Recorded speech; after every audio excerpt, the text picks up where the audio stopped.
You have made the best decision by coming into Nigeria. Nigeria is safe for investment. President of the Senate assures investors as Chinese businessmen come calling. As we embark on these reforms, we are particularly focused on factories and industrial parks. Every worker will be respected and protected, Labour Ministry reassures Nigerian workforce. Plus, investing in data collection, which will drive progress, takes center stage as world set to mark Population Day. Hello and welcome to the Network News on NTA with me, Naja Atutejani.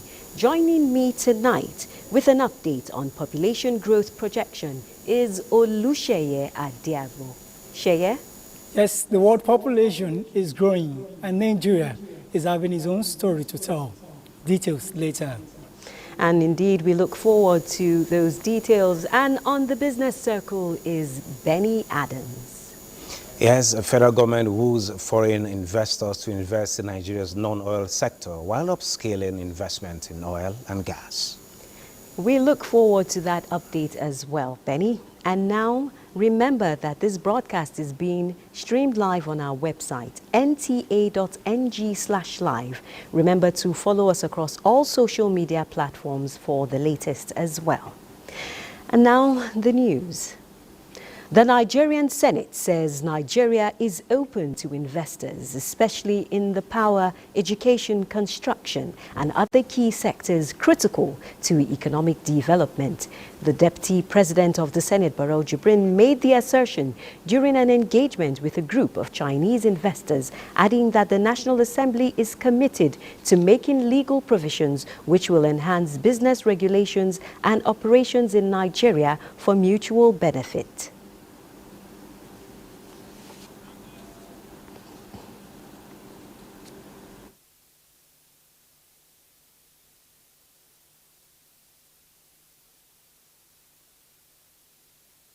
It's a country that's endowed with solid mineral, petroleum, gas, and so on and so forth. So you have made the best decision by coming into Nigeria. The entire national focus, the number one priority we have now is that of getting self-sufficiency in energy.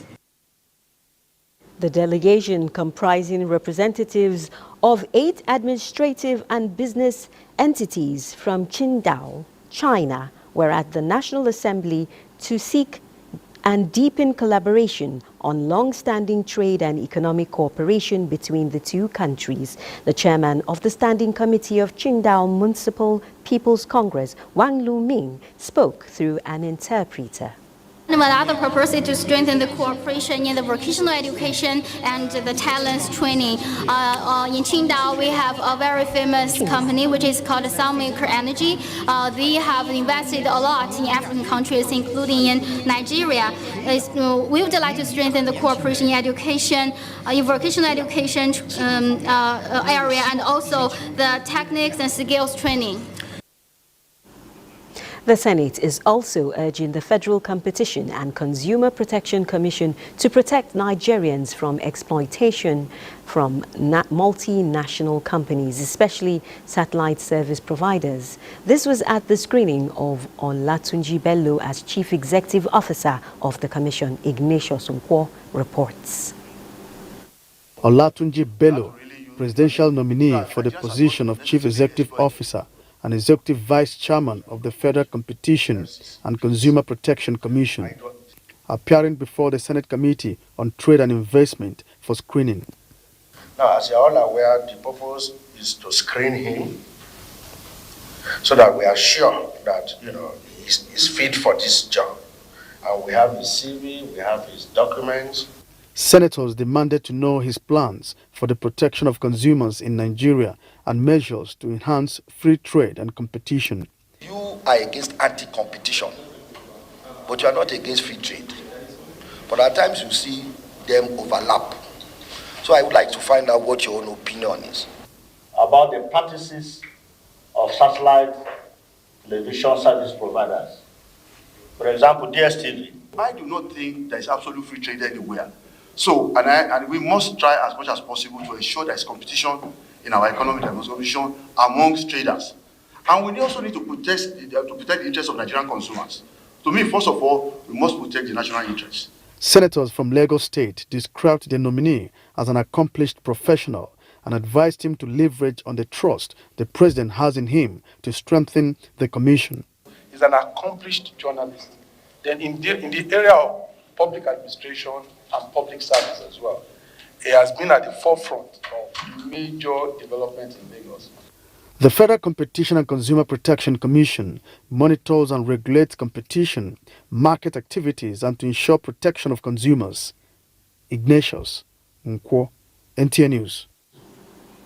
There'll be more on investment, economic reforms and general business news later in the bulletin with Benny.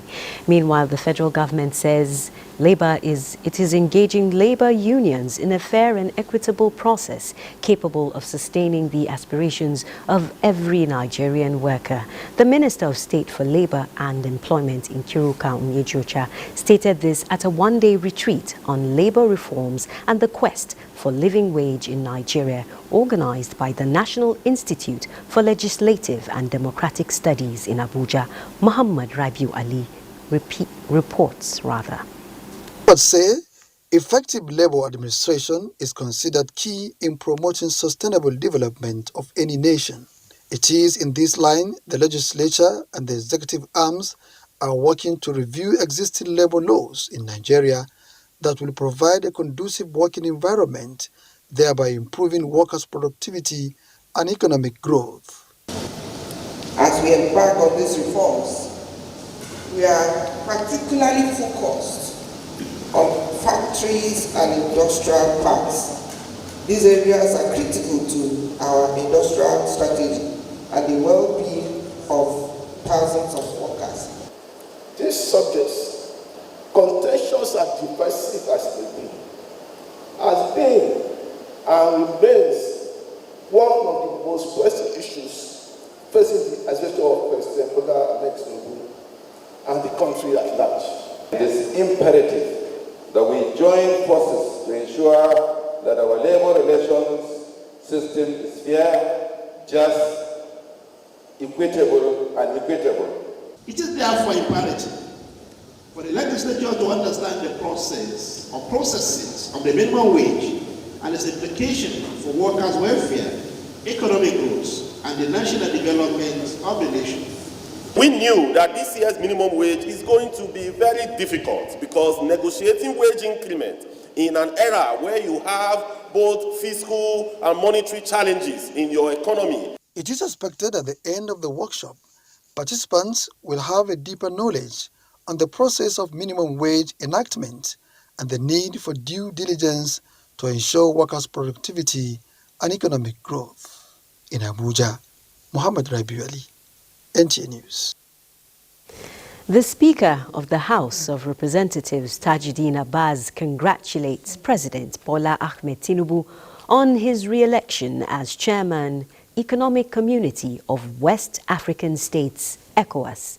Speaker Abbas says President Tinubu's re-election is a testament of his commitment to growth and development in the sub-region, as well as an affirmation of confidence in him among member states. The Speaker notes that in the past 1 year, the President has demonstrated good leadership in uniting members of ECOWAS, especially when leadership instability characterized some member states. Speaker Abbas wishes President Tinubu another successful tenure as chairman of ECOWAS.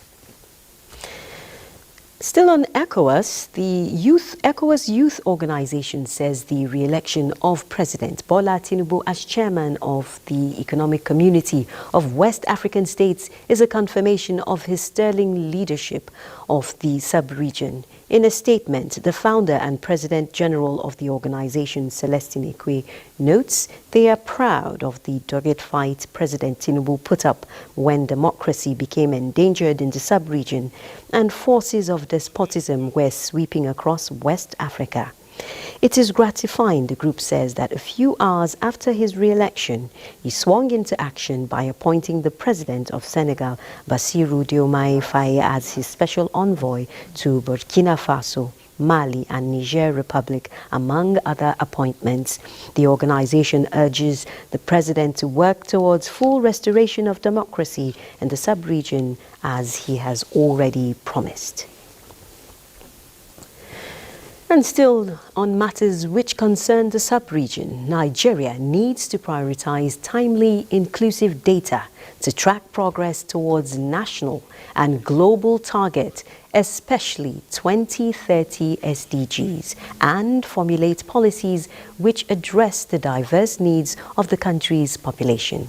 This is the verdict. This is what experts in the population management at an engagement with the media to begin activities commemorating World Population Day say. Oluseye Adiagbo now brings us analysis of data regarding Nigeria's growth. Sheye? Yeah, thank you very much for joining me. The world population actually reached 8 billion in November, that is November 15 in 2022, according to the Population Division of the United Nations. Now, between 2022 to 2024, the population of the world is actually put at 8 billion, 120 million, then 567,773. Now, it's important to also note that between 2022, before 2022, 12 years before then, the population of the world is put at 7 billion. Now, to 2022, the population increased to 8 billion. Now, more than 8 billion. By 2037, the population of the world is estimated to grow to about 9 billion people. Now, let's come down to the country, Nigeria. Now, in 1950, the population of the country is put at more than 37 million. Now, last census data is actually putting the country at more than 140 million. Now, presently, Nigeria is put at more than 229 million people. Don't forget, estimated figure actually.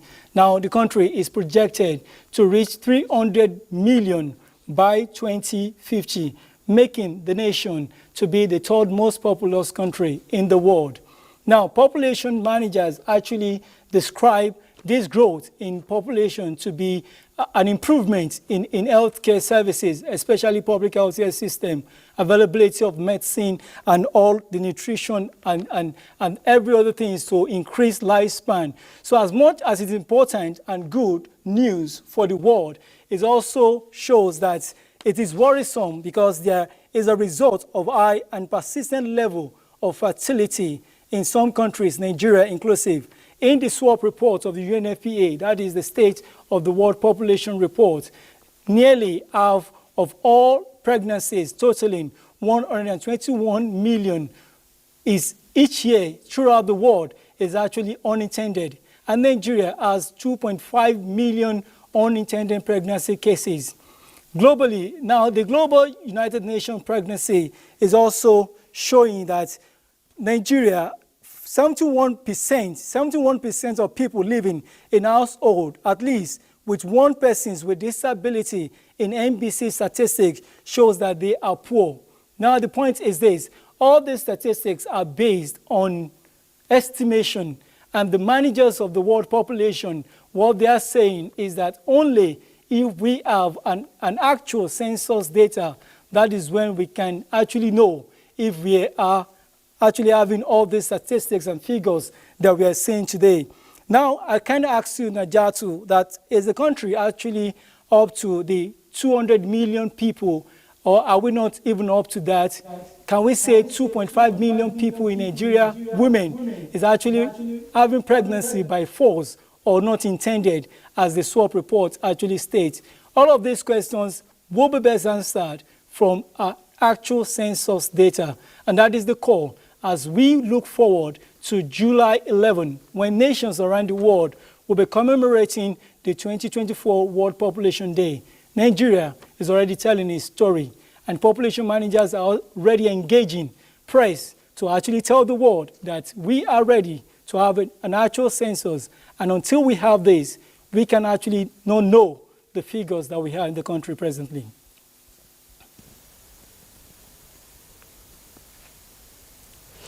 Thank you very much, Sheye, for those figures. And indeed, the world is looking forward to July 11 to know how the data will be used, especially here in Nigeria.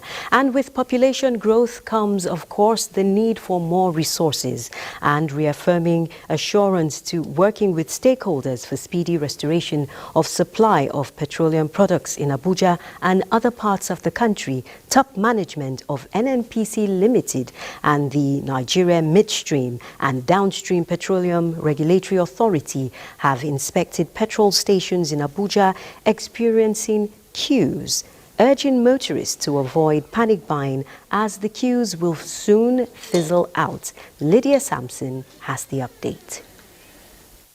Logistics play a crucial role in the petroleum supply chains in Nigeria.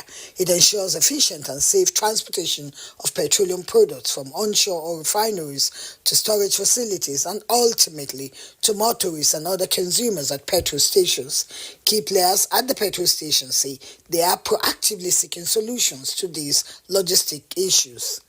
This is a volatile liquid, and when there are thunderstorms, we have to suspend ship-to-shore movements. And it also affected the loading of trucks at the depots.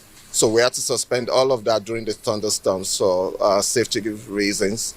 And that's why you see this tightness. What we've done, however, is to ensure that we're loading out all through the weekends, and we are mobilizing trucks. What we can assure Nigerians is that they should go about their business and purchase the volume that they need. There should be no panic. There is no intention or any anticipated increase in price. They urge petrol stations to ensure they dispense all the verified products in their storage and extend beyond their usual closing time to help ease up the queues. Both the officials and motorists are on the same page, keeping their fingers crossed for the return of normalcy in the petroleum downstream. In Abuja, Lydia Sampson, NTA News. To health matters now. Love World Medical Center, a world-class multiple specialty hospital located in the heart of Ikeja, Lagos, is investing more in qualified, highly skilled and well-experienced medical professionals. Using the International Love World Medical Symposium on radionuclide therapy and oncology, the institution believes that changing the spectrum of healthcare delivery will be enhanced. Hingino John Adams reports that as a pathway to actualizing this, a seminar with the theme Evolving Role in Nuclear Medicine and Personalized and Precision Medicine was held. As medicine evolves globally, these experts from the Love World Medical Center are moving with the trend. This symposium is an avenue for them to equip themselves with more knowledge in a critical area of their profession, which is radionuclide therapy and oncology, especially now that the number of cancer cases and other chronic diseases are on the increase globally. Management of the hospital says it has invested in cutting-edge medical technology and equipment, as well as seasoned professionals to provide exceptional care with a focus on patient safety, comfort, and satisfaction. In the area of radionuclear therapy, we are poised to make significant strides. The cutting-edge treatment offers renewed hope to patients battling various forms of cancer, harnessing the power of nuclear medicine to target and destroy cancerous or disease cells with unprecedented precision. We emphasize personalized precision care. People have complained that health care doesn't show care. But if you experience Love World Medical Center, you'll experience the kind of care and compassion that is nowhere else in Nigeria. Delivering exceptional, compassionate, quality care with innovation and technology is the hospital's valued mission. So this hospital is conceptualized to be a place where whatever need a patient has, they can access it in one place, whether it's diagnostics, whether radio diagnosis or laboratory diagnostics, whether it's any kind of treatment. The symposium did not end without a facility tour of the hospital. In Lagos, Hingino, John Adams, NTA News. You're watching the network news on NTA, and up ahead, hope for security, lives and property rekindled in Plateau State as Hyperdeck facilitates mobile police base. Details. Thanks for staying tuned. Pursue excellence with an unyielding spirit which will safeguard the future of the country. That's the advice of the Chief of Staff to the President, Femi Gbajabiamila, to Nigerian youths. Gbajabiamila was speaking at a town hall meeting and inauguration of the third fellowship cohort of the Legislative Mentorship Initiative at the National Institute for Legislative and Democratic Studies. Muhammad Rabiu Ali reports. The Leadership Mentorship Initiative is a program initiated by the Chief of Staff to the President, Gbajabiamila, during his speakership position at the House of Representatives. The objective is to mentor young Nigerians in legislative and other endeavors. Youth from across the country are grouped into cohorts and exposing them to theoretical and practical leadership skills.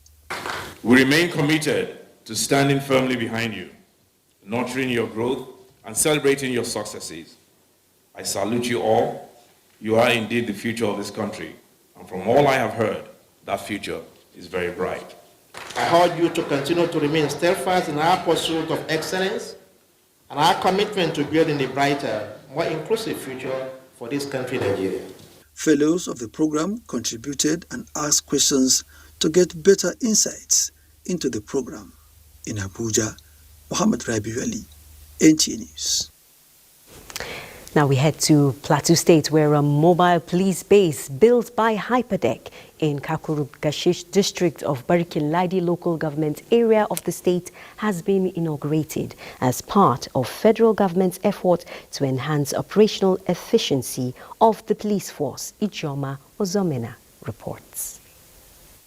The establishment of a mobile police base in Kakruk by Hyperdeck follows rampant communal crisis and insecurity in the community. For Hyperdeck, the remodeling of the police base has become necessary to enhance security and improve the quality of life of police officers. Our mission to remodel and reconstruct the police barracks in Kakuru was born out of a genuine concern for the well-being and operational efficiency of our dedicated police officers. Secretary to the Government of the Federation, George Akumi, represented, was full of gratitude to the Commission. Our police officers will be better equipped to uphold the law and order and foster a conducive environment. We shall work with the Inspector General of Police and the Police Service Commission to ensure that the personnel posted here are given all the conducive environment and the welfare to perform their duties. To return peace to the community, we also have to start making concerted efforts at returning the people that have been displaced to their ancestral homes. The sum of 469 million naira was expended on the project. In Jos, Ijoma Ozemena, NTA News. And from Plateau, we head to Kebbi State, where the government is observing this Monday as a public holiday to hold prayers for the unity and progress of the state and Nigeria. Governor Nasir Idris emphasized the importance of prayers in achieving success and lasting peace in order to unlock prosperity and harmony in the nation. Correspondent Abdul Jalil Muhammad Bawa reports. A special prayer session was organized by Kebbi State government to commemorate the Islamic New Year 1446 after Hijrah. The statewide prayer session was held simultaneously across the 4 emirate councils in the state, aimed to seek divine guidance and blessing for unity, peace, progress and development in the state and the country. Representing Governor Nasir Idris, the Secretary to Kebbi State Government Yakubu Balatafida, acknowledged the current economic challenges and urged the people of Kebbi State to continue praying for the success of both the state and the federal government for the benefit of all. This administration is committed towards improving the quality of citizens of Kebbi State. We are praying to God to secure our country, Nigeria. We have no other country than Nigeria. May God bring lasting peace to this country. God Almighty, we seek for your forgiveness. May you not use our sins in the previous year to judge us. Have mercy on us, O God. A one-day public holiday was declared for the people of the state to participate in the prayers. In Birnin Kebbi, Abdul Mohammed Bawa, NTA News. Talking access to potable water now. The Federal Ministry of Water Resources and Sanitation has highlighted the pivotal role of unity among member states and their commitment towards improving water governance and sustainable management. Usman Zubairu reports that this came to the fore at the sub-regional workshop for validating study reports of the trans-boundary ecosystem of the Mandara Mountains holding in Abuja. This regional workshop is aimed at sustaining the management of transboundary ecosystem and their biodiversity. That the discussion will be fruitful and lively with relevant outcomes, commensurate with the challenges that beset the trans-boundary ecosystems of the Mount Mandara Plateau and Sena or Abuja Ngida. Mount Mandara Plateau shares between Cameroon and Nigeria, while Sena or Abuja has the same ecosystem as Cameroon and Chad. These important ecosystems have garnered the attention of the Niger Basin Authority. Aside from this expectation, we have the operationalization of the project. So the next stage is to come to this very hotel to set up a platform at the national level, both in Cameroon, Nigeria, the Chad, and that of Cameroon. So this is what we are expecting from the participants. The expected outcome of the workshop: deliberate and validate various study reports on how to improve water governance and sustainable management, capacity building, as well as joint management of transboundary ecosystem monitoring mechanisms. The workshop is to last for 3 days. Usman Zubairu, NTA News. This is the network news on NTA. Benny will have business highlights right after some messages.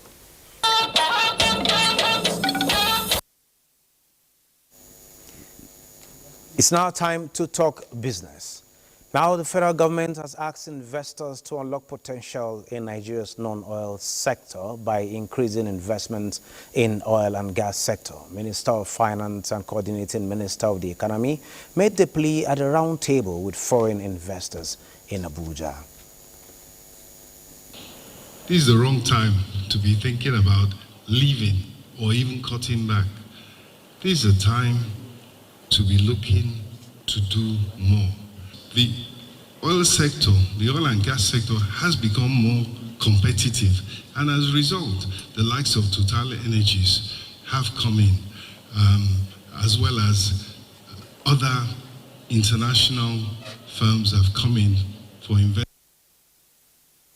And the Policy Innovation Center of the Nigeria Economic Summit Group is hosting conversations towards achieving the United Nations Sustainable Development Goal on poverty reduction by developing economies such as Nigeria with the aim of achieving inclusivity. To this end, a document leveraging on the results of fact-finding survey across rural communities in Nigeria to bridge the gender gap is being expected.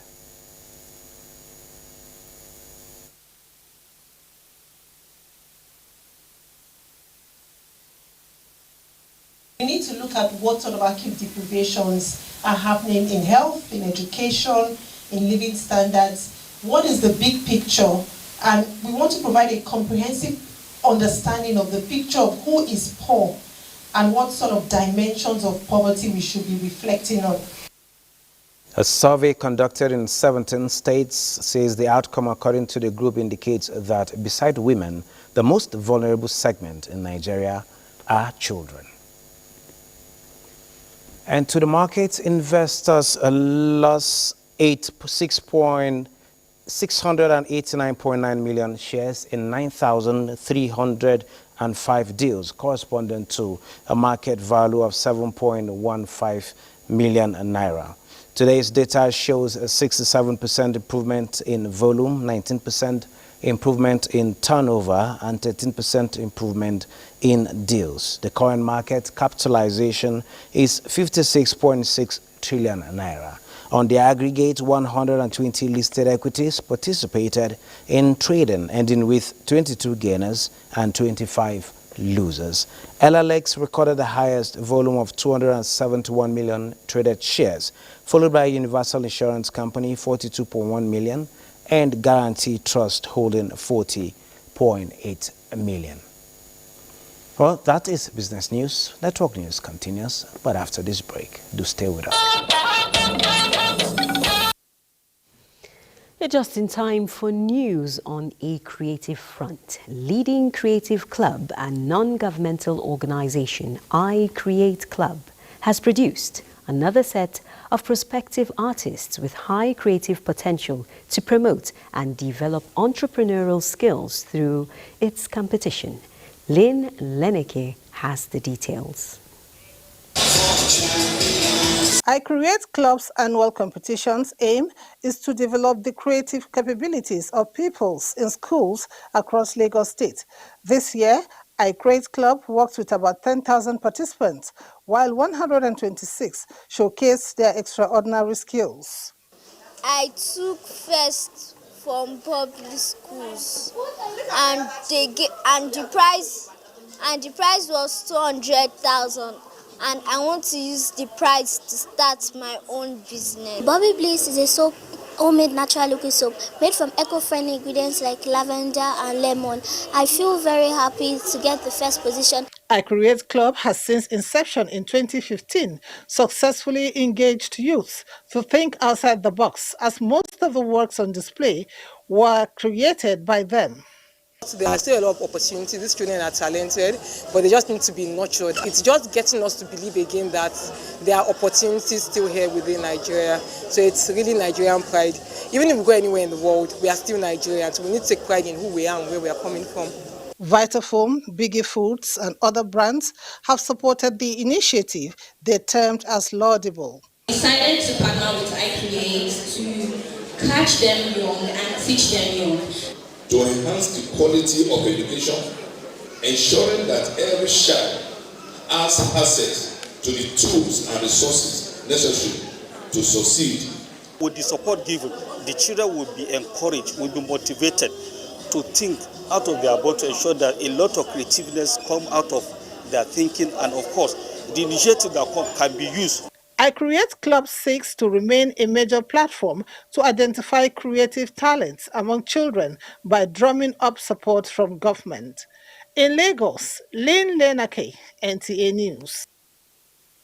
On the political front, the National Working Committee of the governing All Progressives Congress says the party is gathering momentum ahead of the Edo State governorship election billed for 21st September 2024. This came to the fore shortly after a closed-door session which lasted a few hours at Buhari House, where the party expressed the commitment of Tinubu's administration to addressing the challenges of nationhood with the Renewed Hope agenda as a model. On 20th of this month, the National Campaign Council will be inaugurated in Edo State. And it is expected that most of the members of the Progressive Governors Forum will be in attendance. Which other party can provide or boast of such assets, politically speaking? So we don't need to overflog the horse. The truth of the matter is that the APC has done very well in Nigeria. President Bola Ahmed Tinubu, he has started the treatment. And by the grace of God, I'm very confident that very soon Nigerians will be jubilant about how he has managed to navigate the waters. We have confidence in them anyway. We do all what it takes to ensure that we maintain good relationship with governors all over the country. And we have to protect their interest. And there is no doubt that they are also assisting the party They are making the party to be proud as an institution. The Progressive Governors Forum also commiserated with the national chairman of the party over the demise of his mother-in-law and prayed for God to grant her eternal rest. The Federal Roads Maintenance Agency, FEMA, has rehabilitated erosion-impacted sections of the Akure-Owo Ifon Federal Highway at Ipele Junction. The rehabilitation along the Osun to Edo State border road is aimed at reducing travel time and improving safety along the corridor. Paul Omukago reports.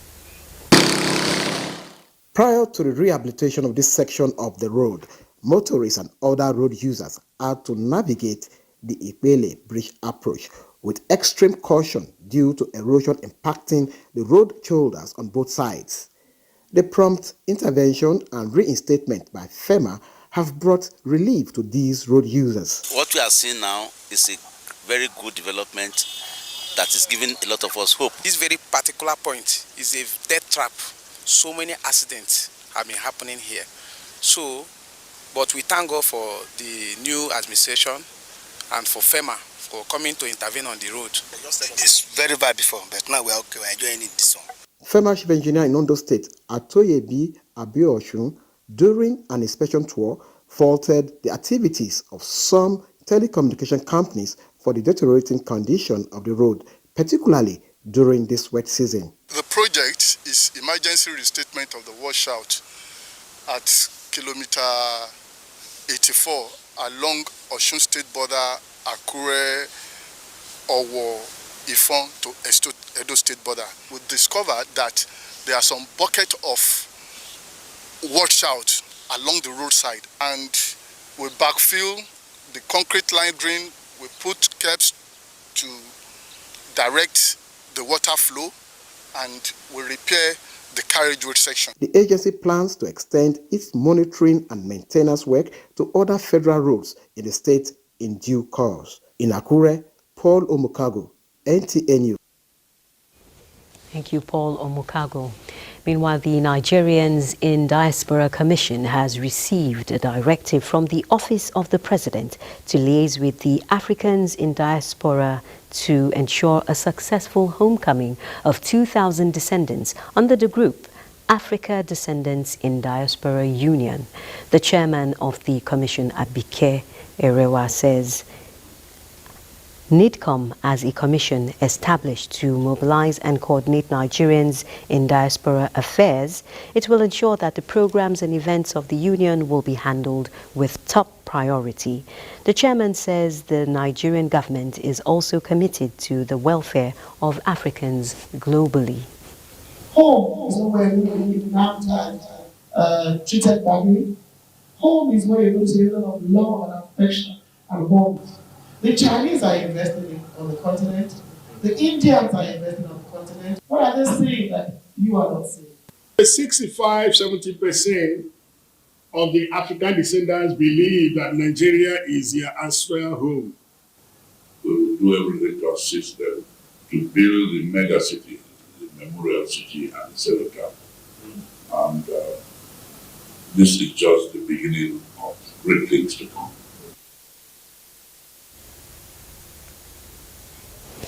The black people of the world are planning to hold an international gathering under the auspices of Africans in Diaspora 6th region in Abuja. The gathering will create an opportunity for them to discuss restoration and also receive reparative justice for generations of Africans. It will also promote Africa, identify African patriots, and allow African descendants invest in their country.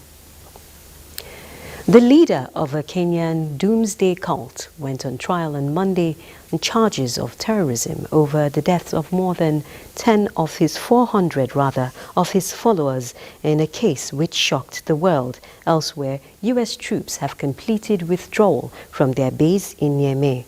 Details with Justin Bem on Global Update. Self-proclaimed pastor Paul Ntenge Mackenzie appeared in a packed courtroom in the Indian Ocean port city of Mombasa, along with 94 co-defendants. Mackenzie who was arrested in April last year, is alleged to have incited his acolytes to starve to death in order to meet Jesus in one of the world's most court-related massacres. The father of 7 and his co-accused pleaded not guilty to the charges of terrorism at the hearing in January. In other news, U.S. troops have completed a withdrawal from their base in Niger's capital, Niamey, and will fully depart from Agadez in the north before a September 15 deadline set by the country's military rulers. Niger's military leaders scrapped a military cooperation deal with Washington in March after seizing power in a July 2023 coup. The United States had around 650 soldiers in Niger as part of anti-jihadist missions in several Sahel nations of West Africa. In the meantime, the EU's climate change monitoring service has confirmed that last month was the hottest June on record, continuing a streak of exceptional temperatures that some scientists said puts 2024 on track to be the world's hottest recorded year. It also marked the 12th month in a row that the world was 1.5 degrees Celsius warmer than pre-industrial times. Justin Bemunyi, NTA News. Up next is Sports Update. President Bola Tinubu has paid tribute to late Alhaji Surajuddin Tokunbo Ayilara, whom he describes as a trusted associate, friend and brother, and a dependable partner. The late Alhaji Ayilara worked in the military administration of Colonel Buba Marwa as sole administrator of Agege local government, later rising to become permanent secretary in the Lagos State Civil Service, and upon retirement was appointed special advisor in the governorship administration of Bola Tinubu in Lagos State. President Tinubu, in a personally issued statement, says he first crossed paths with the deceased when he was elected governor of Lagos State and acknowledges that Alhaji Ayilara lived a life of unwavering dedication, loyalty and service. The president adds that throughout his political journey, including the formation of progressive political parties, Ayilara was a constant presence who played a key role in registering both parties in Abuja and was an authoritative voice in those events. President Tinubu condoles with the government and people of Lagos State on the loss of the outstanding public servant. Late Alhaji Ayilara passed away on June 30th at 73. And on that note, we conclude the network news on NTA. Thanks for being a part of the bulletin.